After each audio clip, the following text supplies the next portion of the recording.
It feels as if AMD, Intel, and Nvidia are all not just competing to have the fastest product, but also who can make the most pointless product. Let's discuss that in this video. Hey, if you enjoy content like this, drop a like, make sure to subscribe, and smash that bell so you never miss another video.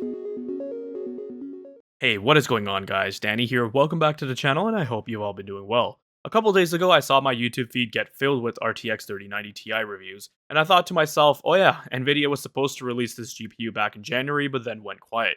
Now suddenly we start to see reviews pop up, so I guess the embargo had finally lifted. Now I'm sure the vast majority of you have already seen the reviews and probably know what the general consensus is, but for those that didn't, long story short, it's a pretty pointless GPU that absolutely nobody should buy. What's comical here is that I've honestly felt like I've said this countless times over the past year, and that's because there have just been so many pointless products released, not just from Nvidia, but also from AMD and Intel. Raptor Lake, 6500 XT, 3080 Ti, 3080 12GB, 12900KS, Ryzen 3000 XT, and plenty of others, the list goes on. The 3090 Ti is no exception. This GPU makes absolutely no sense to buy, and I know that there will be a very small niche category of people who will say that this is for those that want the absolute best of the best, who are willing to pay that much for a Halo product. And to that I'd say no, you have more money than brains at this point. The RTX 3090 Ti, instead of being released at the same price point as the vanilla RTX 3090 18 months later, saw an MSRP hike of 33%.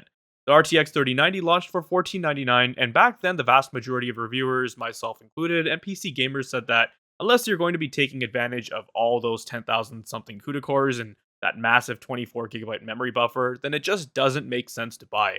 Get the RTX 3080 instead. You can just overclock it if you want that kind of performance, because they were already so damn close to begin with. But then we saw cards like the RTX 3080 Ti release, which was just sandwiched in between that narrow space. Then on top of that, we saw the RTX 3080 12GB released, and then made the situation even more hysterical. But we're talking about 18 months into the Ampere lifespan. We've recently talked about the RTX 4000 series, which will probably be released in September of this year, so why did Nvidia even bother with this GPU? And more importantly, why did they think it was appropriate for them to launch the GPU with an even higher MSRP? They've replaced existing models before in an even shorter life cycle. Remember, back in 2017, they launched the GTX 1080 Ti at the same MSRP as the GTX 1080 just 8 months after Pascal's debut. However, a 33% MSRP increase, what can justify this? Absolutely nothing. There isn't anything about the specs that make this card stand out as being compelling. We're talking about a small bump in CUDA cores from 10,496 to 10,752, faster clocks, which anyone can tune a GPU these days, so it's meaningless, and faster clocked memory, which again, you can tune yourself. What does this translate to in terms of real-world performance? Well, according to Hardware Unboxed, you can get an up to 12% boost depending on the title, and on average at 4K, we're talking about a mere 6 to 8% performance increase at best. Margins which nobody will even notice. Then when it comes to stuff like productivity apps, you're looking at similar margins. So for those saying that this is a $2,000 card for those who want the best of the best, well, I don't even know what to say to that at that point. You're really trying to tell me that you're okay with a 33% hike for a mere 5 to 10 performance increase? Oh wait, but it gets even better. Not only is the price increase not justifiable because of the dogshit performance gains, but efficiency has been completely thrown out of the window. Have you guys seen some of the custom RTX 3090 Ti models? They're complete monstrosities. We're talking about 3 or 4 slot GPUs with extremely thick heatsinks. Why? Because the rated power consumption has also been bumped up 100 watts. And what I'm showing you guys here is just the reference spec. Reviewers from multiple sites and videos have shown that custom models with their factory overclocks can easily reach close to 500 watts. Steve showed total system power consumption around 700 watts in their review.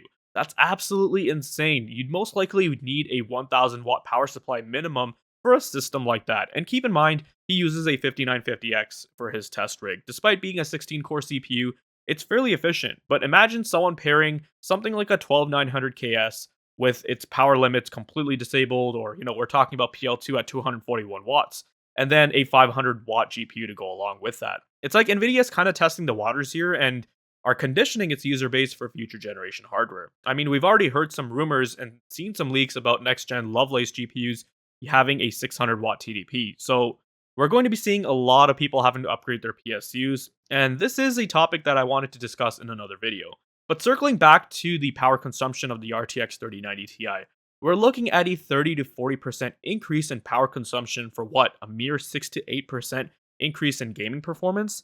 This is absolutely absurd, and I can't see this being defensible in any way.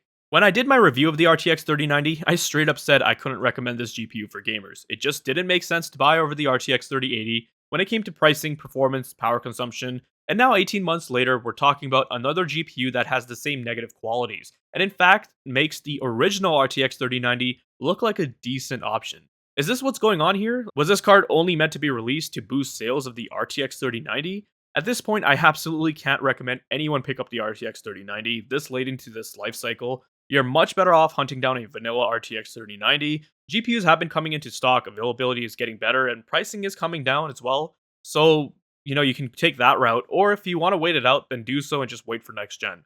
But that will do it for this one. I wanted to give you guys my thoughts on Nvidia's most fastest GeForce GPU for the most demanding creators and gamers. Yeah, enjoy your overpriced space heater, guys. If you guys found this video to be informative and entertaining, then leave a like. Let me know your thoughts and comments down below. Be sure to check out the video description for cool links and ways to support the channel, such as using my Amazon affiliate link. And if you're interested in seeing more content like this, then consider subscribing. I'd greatly appreciate it. Thank you guys so much for watching, take care, and I'll see you in the next one.